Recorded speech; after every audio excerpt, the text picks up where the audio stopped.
Boa noite. Começa agora mais um Brasilianas.org, o programa sobre políticas públicas feito com a sua colaboração. Hoje nós vamos discutir o Brasil como potência siderúrgica. O consumo de aço no ano passado bateu um novo recorde. Chegou próximo de 27 milhões de toneladas, 44% a mais do que o volume de 2009. Como é a cadeia produtiva e quais as vantagens competitivas do setor? Quais os investimentos necessários para o desenvolvimento de novas tecnologias de um segmento que puxa todo o desenvolvimento da indústria?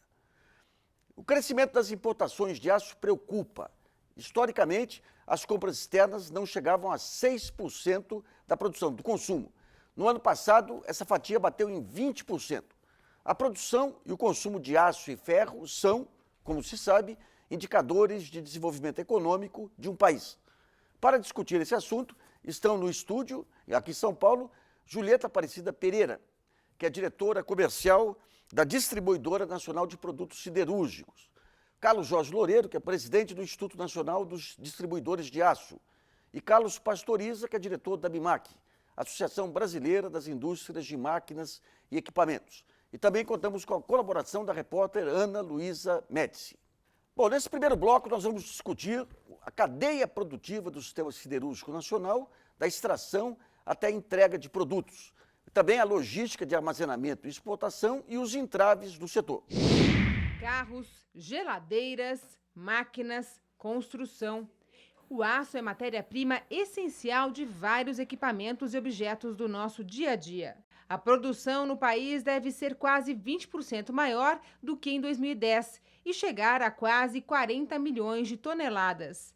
As vendas internas também estão em alta. Devem crescer quase 19% em relação ao ano passado e atingir aproximadamente 25 milhões de toneladas. Copa do Mundo, Olimpíadas, crescimento da economia.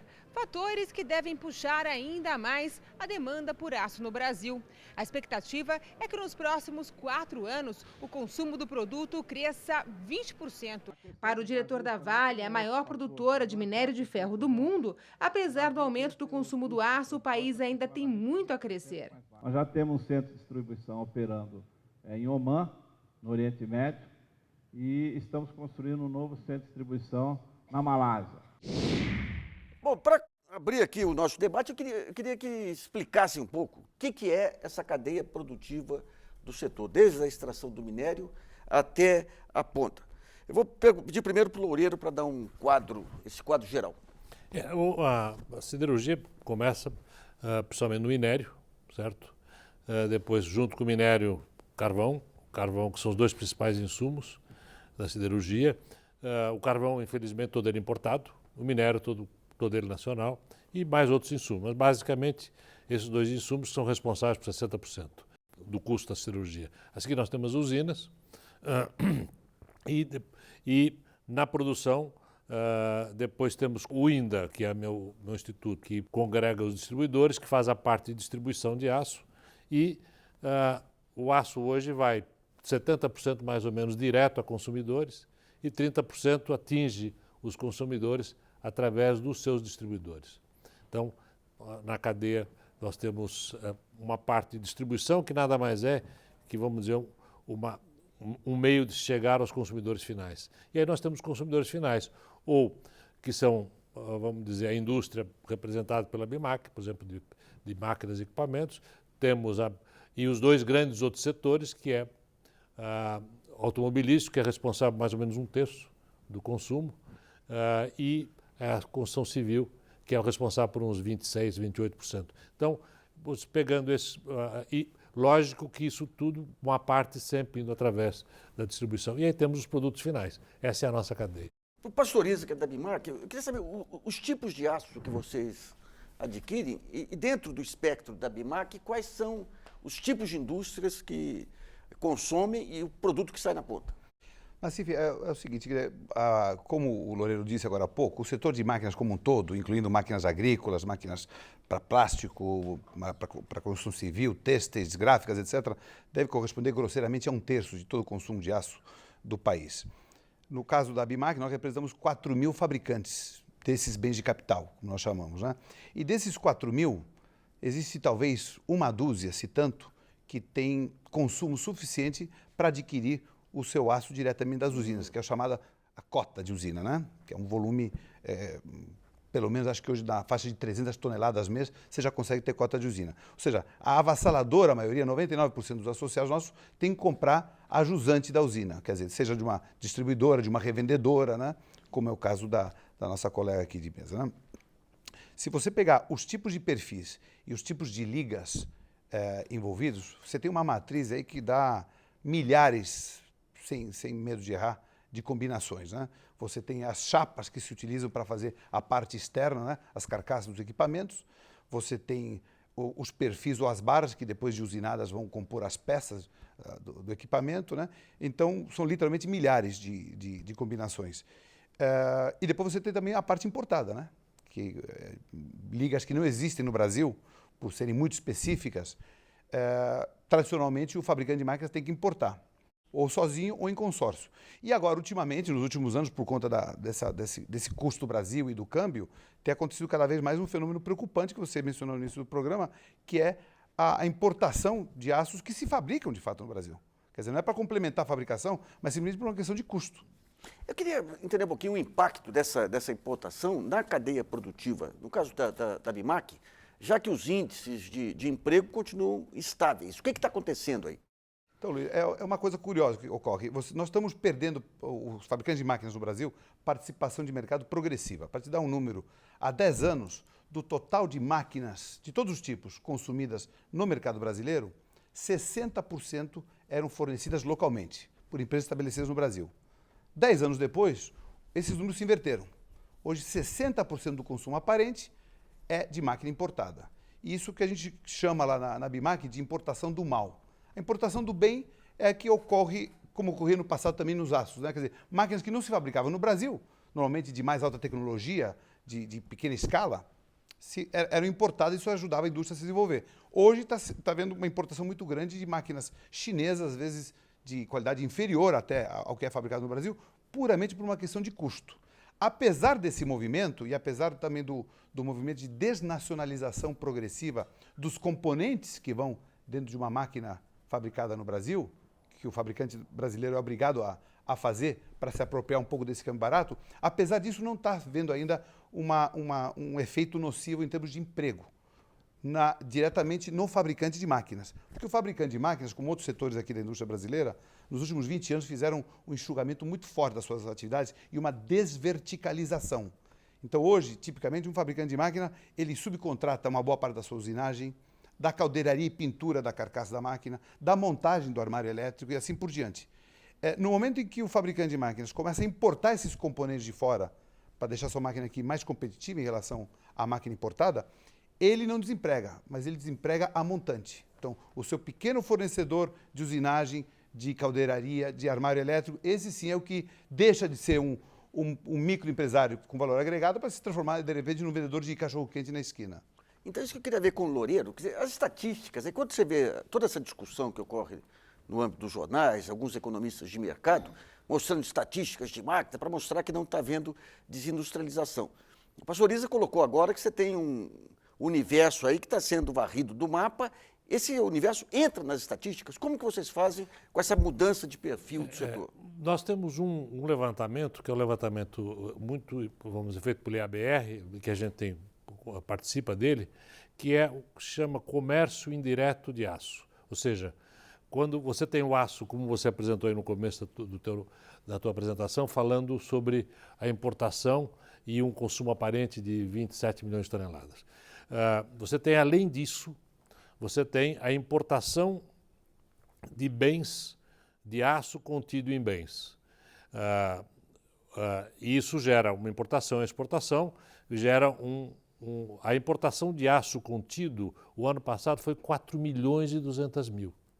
Se pegar esses 4 milhões e 200 mil, somar aos 5.900 que foi importado, nós batemos em 10 milhões e 100. Isso é 50% do que as usinas entregaram para o mercado interno. Porque os teus 27, que sei lá, de consumo, está dando 21 de produção nacional e 5.900 de importação. Se você somar o aço contido, nós vamos para praticamente 10, ou seja, 21 contra 10. E este número, pior, o que assusta mais é que, bom, esse número que o ano passado, essa balança comercial foi negativa em 1,5 milhão de toneladas.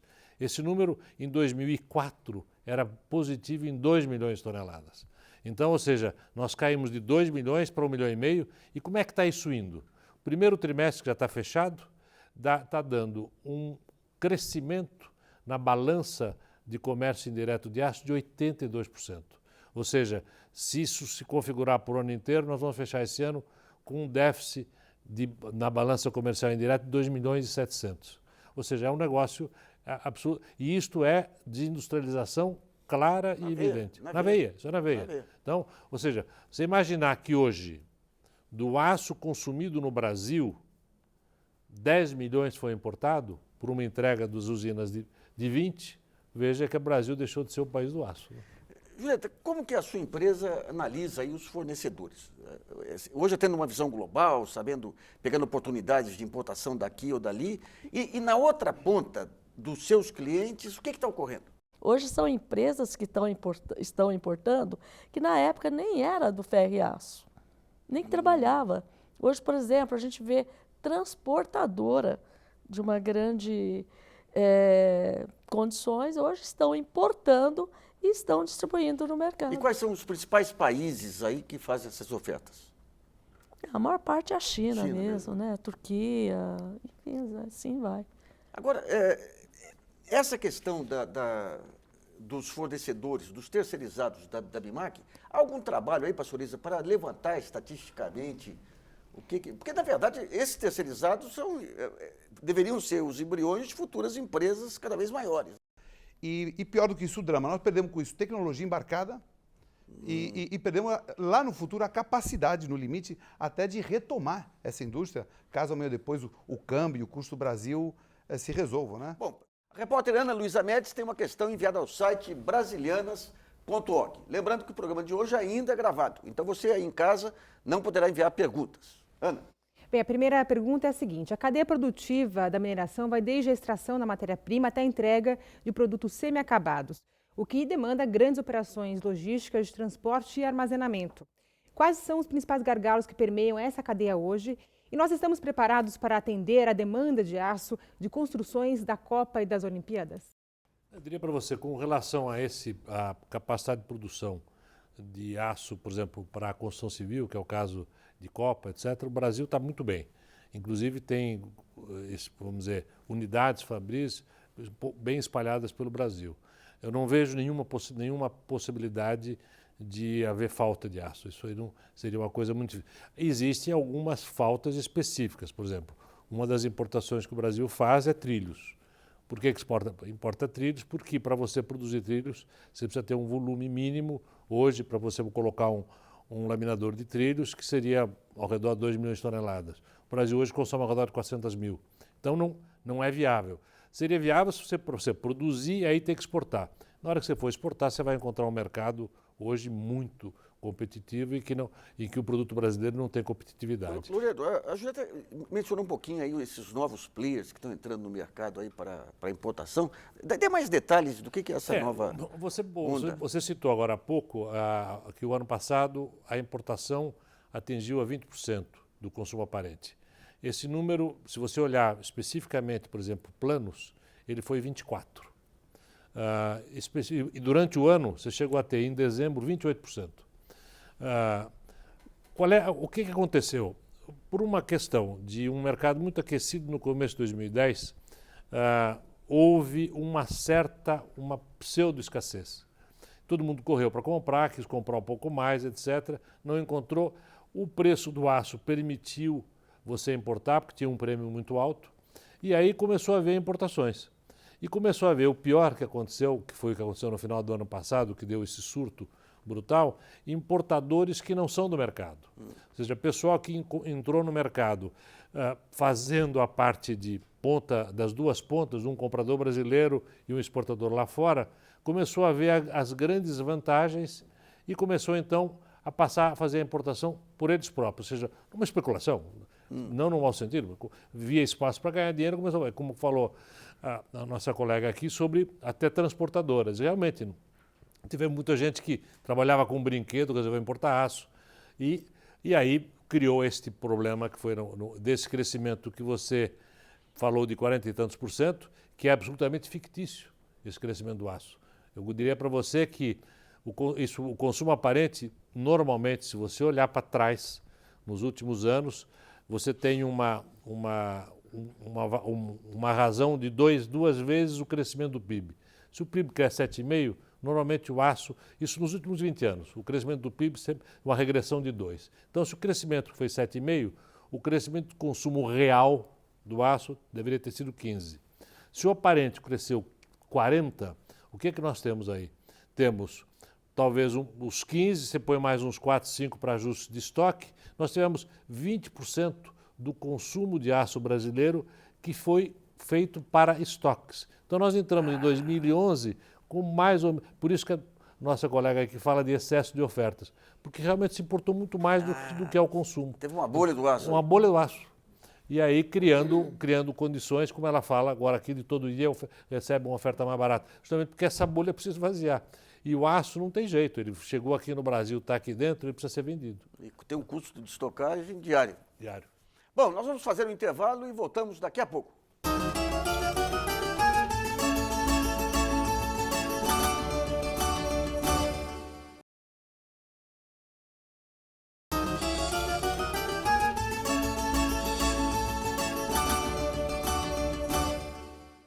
Voltamos com Brasilianas.org, discutindo o Brasil como potência siderúrgica. Contamos com a participação de Julieta Aparecida Pereira, diretora comercial do Consider, distribuidora nacional de produtos siderúrgicos, Carlos Jorge Loureiro, que é presidente do INDA, o Instituto Nacional dos Distribuidores de Aço, e Carlos Pastoriza, que é diretor da BIMAC, Associação Brasileira das Indústrias de Máquinas e Equipamentos. Nesse segundo bloco, vamos falar da competitividade do setor, o peso do custo Brasil e a participação do país na produção mundial. O aço importado, principalmente o chinês, está cada vez mais presente no mercado brasileiro. Podemos conviver no Brasil com uma taxa de penetração de aço da ordem de 8, 10, 12%, talvez, um número em torno disso. Com a queda do dólar e o excesso de produção no mercado internacional, os preços do produto importado ficaram mais baratos. Resultado, as importações brasileiras de aço bateram recorde no ano passado. Não foi só da China, foi da Coreia, foi da própria Europa. Quer dizer, hoje você tem vários produtores vindo para o Brasil para comercializar aço.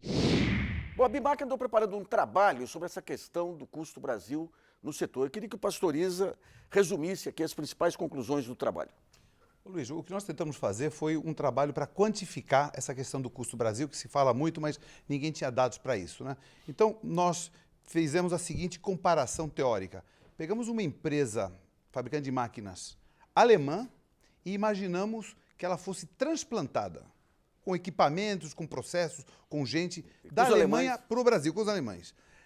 E comparamos os custos de fabricar na Alemanha a máquina e fabricar no Brasil, não levando em conta nem diferença de salário, porque aí entraria uma outra questão que foge do custo Brasil, e nem a questão do câmbio também, porque se for colocar o câmbio, aí a coisa descamba. Então, tirando isso, qual é a diferença de custo? Eles chegam à conclusão de que uma máquina que custasse 100 euros na Alemanha, essa mesma máquina fabricada aqui, sem levar em conta a diferença de salário nem câmbio, custaria 140 euros. Tributo. Ou seja, o custo Brasil é 40%. Pasme você, Luiz, o 50% do custo Brasil, ou seja, desses 40%, 20 pontos percentuais, metade do custo Brasil, é diferença de insumos que o fabricante de máquina paga aqui em relação ao que paga lá fora. Depois, 10 pontos percentuais, ou seja, 25% dos 40%, são os juros sobre capital de giro que incide em cascata numa cadeia longa como é a de máquinas. E depois você tem outras coisas, logística, você tem tributos, ou seja, disparado, a maior diferença é o custo de insumos. De novo, que é uma planilha essa que talvez, se o meu companheiro Loureiro fizer também para o setor siderúrgico, talvez o setor siderúrgico chegue a uma conclusão parecida, de que eles também pagam insumos, energia elétrica no caso, e outros, mais caro do que lá fora. Mas a verdade é que essa questão mostra claramente que, se depois você colocar em cima desse custo Brasil de 40% a diferença do câmbio, aí você vai para fator 2, né? E é o que você tem visto por aí, equipamentos que chegam aqui no Brasil por metade do preço do que é fabricado aqui. Então, recentemente houve, o ano passado, um conflito aí entre o governo e a Vale para tentando trazer aqui investimentos no setor siderúrgico. O Loureiro esteve recentemente no Congresso Mundial de Siderurgia. É factível hoje pensar em investimento novo para a siderurgia brasileira, levando em conta todos esses fatores, custo Brasil, câmbio e tudo mais? Não, eu diria para você que hoje, vamos dizer, se levando em conta os custos hoje de minério e carvão e os insumos do Brasil, como, por exemplo, energia elétrica, mão de obra. A mão de obra hoje na siderurgia no Brasil está mais alta do que nos Estados Unidos. Vai fator câmbio. Fator câmbio. Tá, mais do que fator câmbio.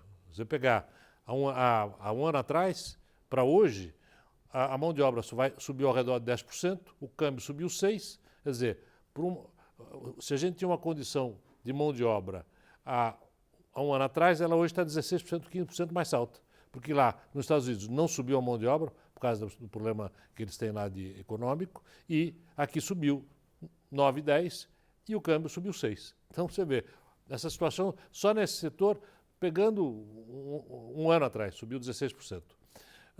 O problema de você fazer fábricas novas no Brasil é que na hora que você leva a mão de obra, você leva a energia elétrica, que é das mais caras do mundo, os outros insumos, a própria logística, os custos de logística, os custos principalmente financeiros, fazem com que hoje seja inviável.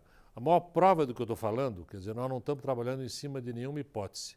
A CST, o Tubarão, que seria a ArcelorMittal, fechou, tem 3 altos fornos, fechou um dos altos fornos, o alto forno número 2 dela, foi fechado durante a crise de 2009. Desde a crise até agora, eles não acenderam. O forno está pronto, já está todo refeito, só falta chegar com fósforo lá para acender o alto forno. Por que eles não acendem? Porque é mais caro produzir a placa no Brasil. Esse alto forno iria produzir placa para exportação, porque em termos de mercado interno não existe capacidade de laminação por enquanto para a CST.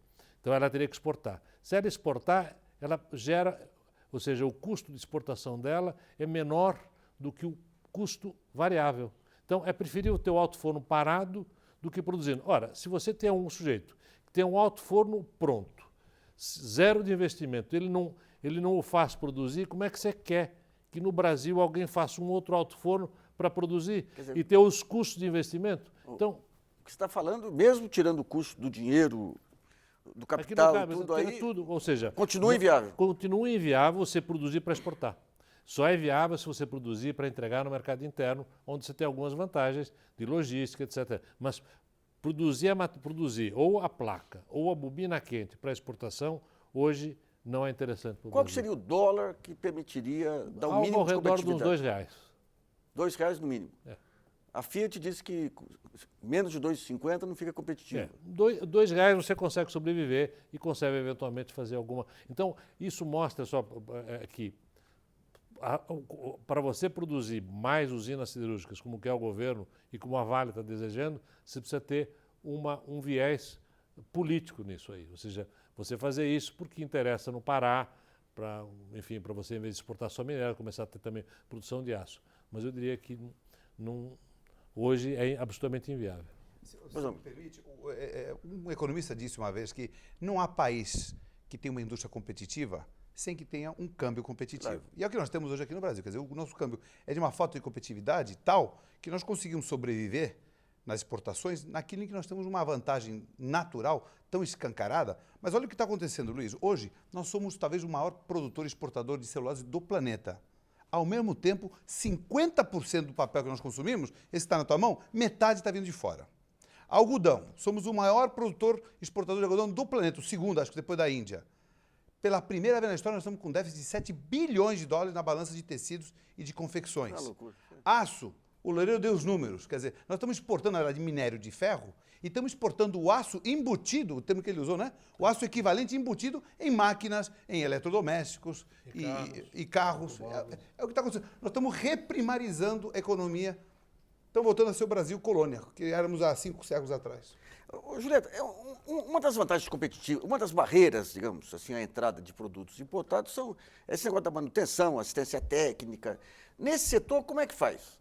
Você, quando compra o aço, entra algum importador, Qual a sua diferença positiva pelo fato de já ter clientela estabelecida, da assistência técnica, ou a importação não exige esse serviço adicional?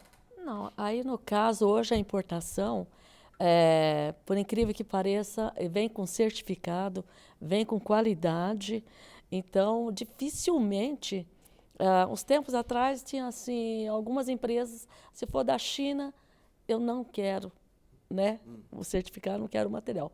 Hoje já não. Hoje já está vindo material bom, né, e que na verdade dificilmente a gente até passa não ver nem diferença entre a nacional com a importada, a não ser o custo. Entendeu? Que o custo da nacional ela é um custo mais alto. Que loucura. Ô, Loureiro, e essa visão do mercado internacional, quer dizer, com a China, com essa super oferta, com outros países já tendo uma siderurgia já tradicional, como que fica esse desenho, até a partir dessa visão que você teve nesse congresso internacional? Você veja, hoje a China é responsável por praticamente 50% da produção mundial de aço. Se você olhar um pouco para trás, esse ano provavelmente a China deve produzir algo com umas 700 milhões de toneladas de aço. Ela em 99, 92, que é fácil gravar o número, ela produziu 92 milhões. Ela de 92, ou seja, em 19 anos, ela foi de 92 para 700. É um negócio que, e com isso, mudou completamente o eixo da siderurgia. E hoje você tem em cima da siderurgia mundial um facão, uma espada, que é como vai a China. Se a China passar por algum problema, porque sempre pode acontecer, eu não conheço nenhuma curva econômica que só vai para cima, né? Você sempre tem o ups e depois tem os downs. A coisa sobe e desce. E vai haver um dia que a China nesse ano não vai crescer, vai cair o consumo de aço em algum ano, como cair no mundo inteiro. Quando isso acontecer, nós vamos ver, se tem um superávit de 10%, que isso acontece, são 70 milhões de toneladas. O que são 70 milhões de toneladas? É 2 vezes a produção do Brasil. O que são 700 mil toneladas? O Brasil esse ano deve produzir 36 milhões.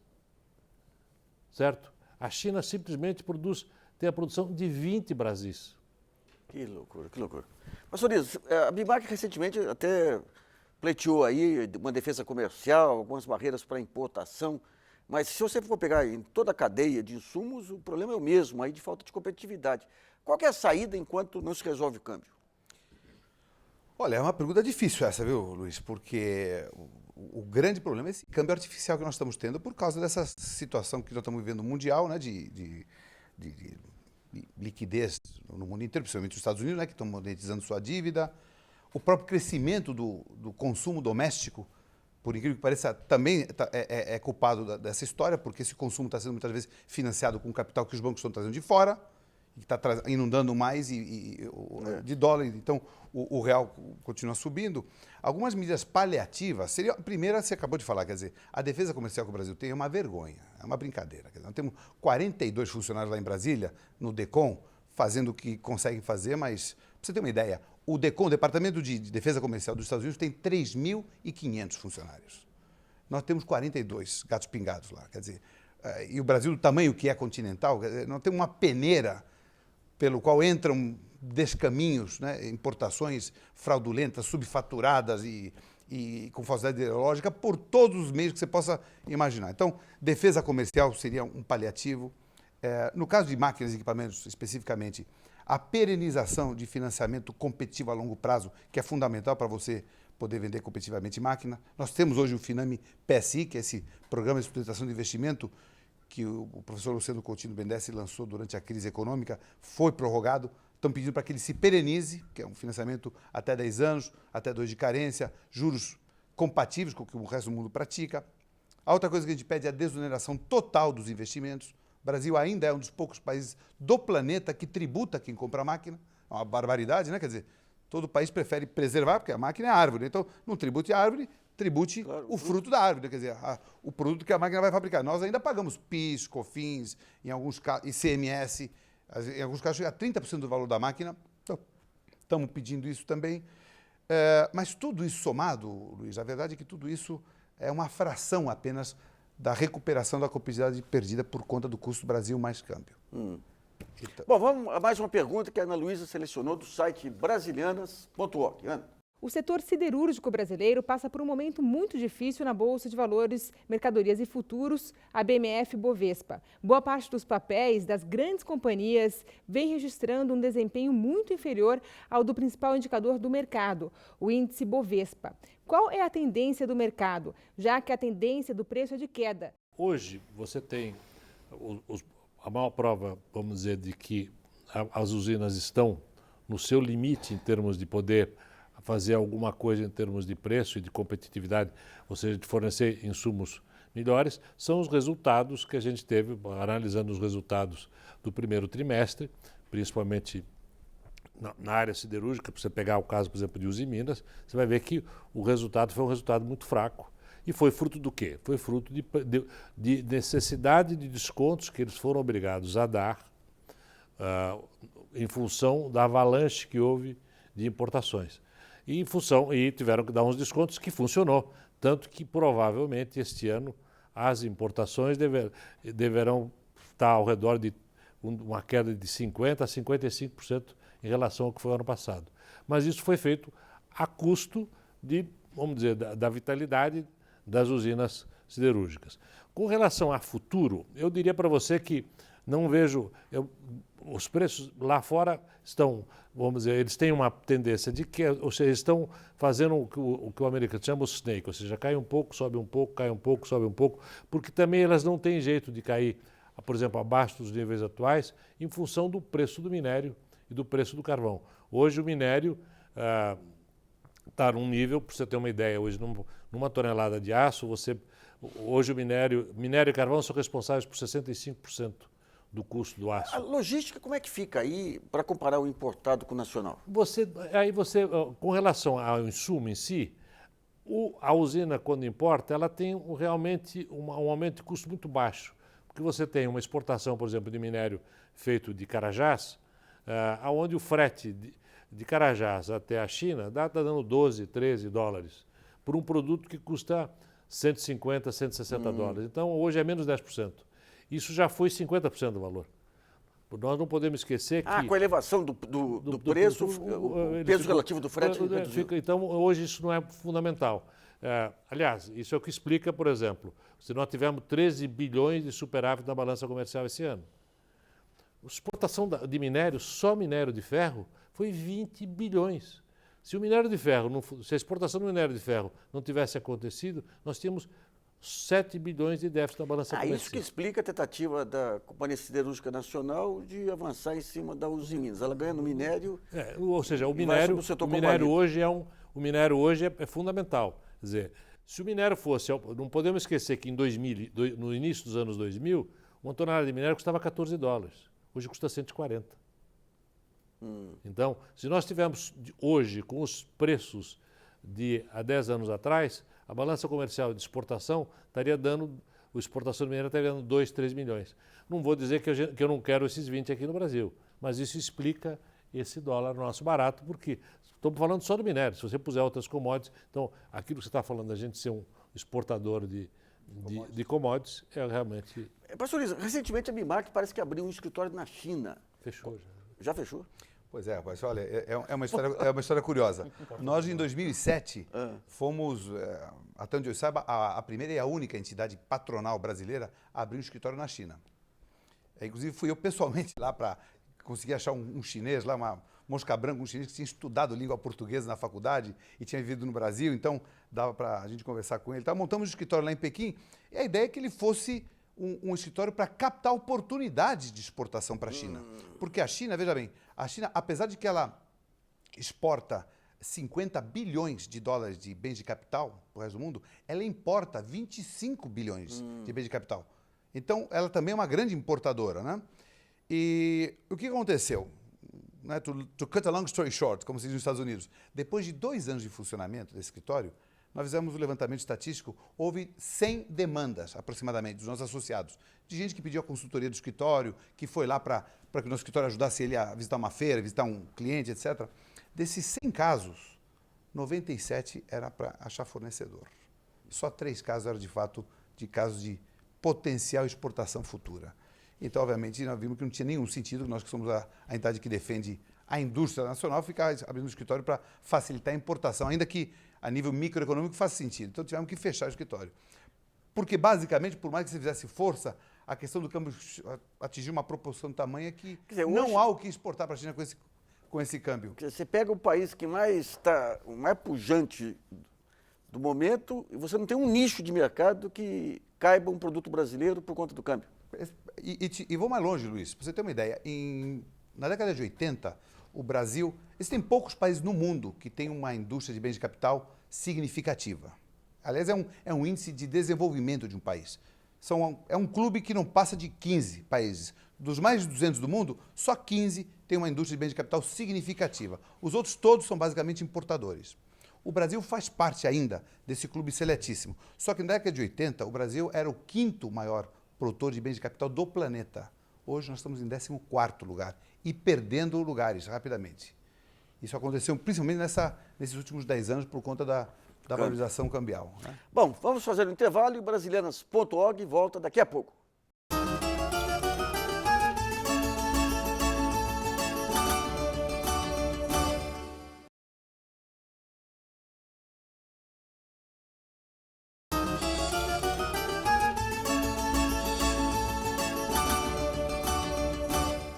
Brasilianas.org está de volta. Estamos discutindo hoje o Brasil como potência siderúrgica, com Julieta Aparecida Pereira, que é diretora comercial do Consider, que é uma distribuidora de produtos siderúrgicos. O Carlos Jorge Loureiro, que é presidente do Instituto Nacional dos Distribuidores do Aço. E Carlos Pastoriza, que é diretor da BIMAC, Associação Brasileira das Indústrias de Máquinas e Equipamentos.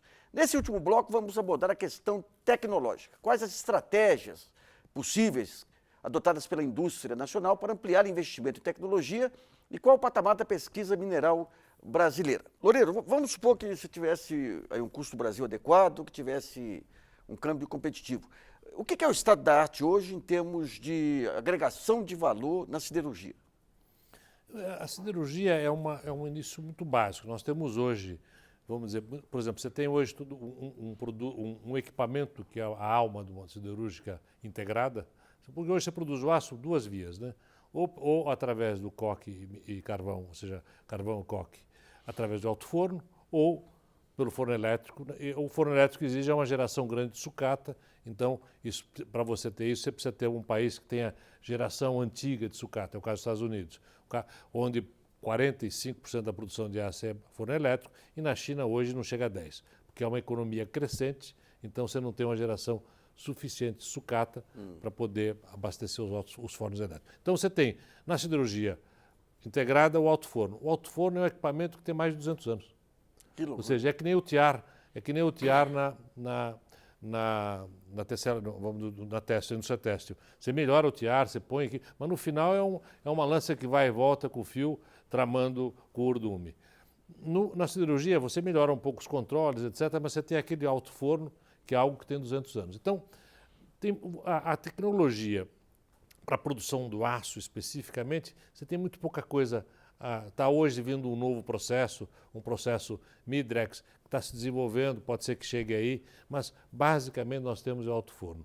O que você tem mais é bons avanços tecnológicos na produção de laminados. Aí você tem alguma coisa, mas eu diria que hoje, nessa fase final, por exemplo, o Brasil agora, no começo do ano que vem, inaugura um laminador novo de tiras a quente, produção de chapas finas a quente. É o estado da arte. Esse laminador é um laminador da Uzi Minas, é o que tem de melhor hoje em termos de laminação. Pastoriza, no caso de máquinas e equipamentos, vocês demandam tipos especiais de aço, tecnologias novas também, ou é um setor que o ciclo tecnológico é mais lento também? Dependendo do tipo de equipamentos, tem alguns, por exemplo, como máquinas gráficas, por exemplo, que eles se transformaram nos últimos 10, 15 anos de equipamentos basicamente eletromecânicos em computadores. Né? Quer dizer, uma transmutação total. Né? O que houve, sim, nesses últimos 10 anos foi um grande input de informática, de eletrônica embarcada nos equipamentos. Eu queria agora também, se me permite, Luiz, fazer referência um pouco aos equipamentos que nós fabricamos para a indústria siderúrgica. Né? Que também, por conta dessa questão do câmbio, nós temos perdido pedidos importantíssimos. Dá um exemplo, sem citar nome, mas um grande grupo siderúrgico brasileiro importou uma maciaria inteira, há poucos anos, da China. De uns anos para cá, o Brasil aprendeu até algumas lições que vinham dos anos 90, as câmaras setoriais, sentar todos os setores, conversar. Como é que é a interlocução com o Ministério do Desenvolvimento, com o BNDES? Tem algum fórum que permita essa troca de opiniões, de sugestões, tendo em vista criar, quer dizer, fortalecer a indústria nacional, ou não existe isso? Existe, mas a gente, isso acontece, existe o fórum, só que quase sempre as discussões terminam em 2 pontos. Câmbio e custo financeiro. Nós falamos pouco de custo financeiro. Vou dar uma coisa que é muito simples. Se você tem hoje um juro que você consegue, por exemplo, com uma letra, pegando o caso, você trabalha bem no setor, uma letra imobiliária, desde que você tem um determinado volume de recursos, você consegue 12%, 13% ao ano com uma letra imobiliária, IGPM mais 6%, 7%. Ora, se você sem fazer nada e sem pagar imposto, porque na letra imobiliária você não paga imposto, você consegue um retorno de 12%, 13%, você para investir em qualquer indústria, você precisa ter pelo menos 15%, 14%, 15%, que aliás é a linha de corte para você fazer um investimento ou não em qualquer indústria. Tem que dar um retorno de 15%. Ora, na hora que você se coloca em frente a um chinês, que o retorno para ele de 4% é muito bom, ou que você se prega, vamos nos próprios Estados Unidos, hoje um retorno de 6% é maravilhoso, na Europa, hoje um retorno de 5%, 6% é maravilhoso, nós aqui temos que dar 15%. Então fica muito difícil você fazer um investimento na hora que você precisa de um retorno de 14%, 15%. Então, enquanto este juro não for para um nível decente, você vai só investir em alguma coisa que não dá para importar. O que der para importar é muito difícil ser importar. Alguns anos atrás eu comparei o custo financeiro do consumidor final, o chinês e o brasileiro, só a diferença de juros fazia o chinês ter um poder aquisitivo 70% maior. Ou seja, em cima de uma mesma prestação, aqui e lá, ele compraria um produto com 70% a mais de valor em termos brasileiros. Aí não... Agora, em termos tem algum laboratório, quando você pega a estrutura de laboratórios brasileiros, a nanotecnologia entrando, terras raras, todo esse conjunto de novos produtos, aí, de novas substâncias, tem pesquisas sendo tocadas? Hoje o investimento em pesquisa, para não falar especificamente, pesquisa mineral, eu não tenho aqui comigo os números, mas eu sei que esse número aumentou muitas vezes, principalmente causado por esses negócios que nós estamos tendo de vendas de jazidas, de vendas de minas. Então, hoje, existe uma pesquisa muito grande, eventualmente até a grande maioria delas olhando um chinês que vem aí para comprar alguma coisa que a gente tem. Ou seja, porque hoje ficou, de repente, você vê ativos minerários que o Brasil tinha, que não tinham nenhum valor. Né? Uma coisa, você tem um minério de ferro, em que você consegue exportar FOB a $20 e que você tem um custo de logística novo que vai custar 25, porque o minério de ferro, o grande custo é a logística. Então, você tinha grandes minas ou potenciais minas no Brasil, ninguém ouviu falar de mina na Bahia, mina de ferro na Bahia, mina de ferro no Ceará, existiam, mas eram absolutamente inviáveis de você ter uma exportação. Hoje, com um preço FOB de $140, $150, aceita qualquer absurdo. Eu soube de lotes iniciais exportados, por exemplo, no Ceará, em Pecém, em que o minério chegou no porto em caminhão basculante. Permite essa loucura em termos de logística. Vamos só explicar para o telespectador o que é preço CIF e preço FOB. Perfeito. O preço FOB quer dizer Free On Board, ou seja, é o preço que você tem da mercadoria no porto dentro do navio. E o CIF é Cost, Insurance and Freight, ou seja, é o custo incluído o frete e o seguro posto no cliente. O que é hoje o perfil do fabricante de máquinas e equipamentos? Tem sofrido mudanças ou são aqueles eternos persistentes aí na batalha? Uma das mudanças muito importantes que ocorreu a partir dos anos 90, com a abertura econômica da era Collor, foi justamente esse processo de desverticalização que eu mencionava anteriormente, Luiz, que fez surgir uma quantidade muito grande de pequenos empresários orbitando ao redor dos fabricantes tradicionais, né? Que se concentraram em projeto e montagem final. Né? Então, essa é uma das características. Agora, você tem razão, se você olhar a indústria de máquinas, ela tem pelo menos 100 anos de de história, né? Começou talvez com os equipamentos para a indústria de açúcar e de álcool lá atrás, né? Com os Dedini, os Biagi. Depois a Companhia Siderúrgica Nacional, na Segunda Guerra Mundial, foi importantíssima, porque ela demandou uma série de fabricantes para fazer reparos inicialmente, depois para construir peças e depois para construir os equipamentos de siderurgia. Poscome, Lorenzotti. Esses são muitos dessa época, né? Estão por aí até hoje, mas sofrendo muitíssimo, né? Quando poderiam estar... você vê que o setor como um todo nosso, que chegou já a exportar 33% da produção, talvez nos setores industriais de cadeia longa, o setor de máquinas seja o que mais tem percentual de exportação. 33% da produção era exportada. Hoje nós estamos com 21, 22, né? Bom, vamos a outra pergunta selecionada no site brasilianas.org. Ana. De acordo com o ministro do Desenvolvimento, Indústria e Comércio Exterior, Fernando Pimentel, as margens de lucro na siderurgia brasileira são muito altas e precisam ser revistas. Diante desse quadro de perda de competitividade, como que vocês analisam a afirmação do ministro? Eu diria para você, com perdão, eu acho que o ministro, isso foi um momento infeliz do ministro. Dizer que existe, basta olhar, é só ler os balanços. Infelizmente não existe margem na siderurgia que permita fazer alguma grande diferença. Lógico, você sempre tem chance de fazer algum ajuste, mas eu diria que é ajuste. Basta olhar os balanços. Então, infelizmente, eu acho que essa afirmação do ministro foi num momento de falta, foi um momento obtuso dele. Bom, nós estamos chegando ao final aqui. Eu queria passar a palavra aos senhores para as considerações finais. Como imaginam o setor dos senhores e a siderurgia brasileira daqui a 5 anos? Vai colocar os filhos para estudar chinês, mandarim? Com certeza. Eu acho que seria bem por aí, né? Eu diria para você, daqui a 5 anos, provavelmente, porque eu acho que hoje nós vivemos uma bolha cambial, certo? A siderurgia tem um tamanho e uma participação que permite, que não tem outro jeito, vai ter que aguentar, certo? Mas eu acho que a gente está vivendo uma bolha. Eu não vejo o dólar nesse nível daqui a 5 anos. Daqui a 5 anos, provável, se não for 5, é 6. Aliás, tem um artigo muito bom do Lucas Lopes falando sobre isso. Eu vi um artigo dele, dizendo que a gente vive uma bolha cambial e essa bolha vai chegar no seu momento. Ou seja, vai ser uma hora que a gente vai ter uma realidade e dentro de uma realidade cambial, a siderurgia brasileira tem espaço enorme para crescer, porque nós, apesar de tudo, temos o minério aqui no Brasil, ou seja, você tem potencialidades locais que vão permitir que o Brasil retome uma posição de poder crescer. Mas eu diria que nós temos que, nesse momento, que nem tapar o nariz e deixar a água passar por cima e dar aquela subidinha para respirar. Pastor Isa, quantos que vão ter fôlego aí para esperar o fim da bolha aí? Olha, eu sinceramente, eu espero que a siderurgia aguente firme, viu? Porque quando eles têm o resfriado, nós pegamos já uma pneumonia dupla. Até pela questão do tamanho, escala e poder no mercado que tem a siderurgia em relação a um setor como o nosso, que é muito mais pulverizado, né? Mas eu concordo com o que o Loureiro e a companheira falaram, quer dizer, eu acho que é uma bolha cambial.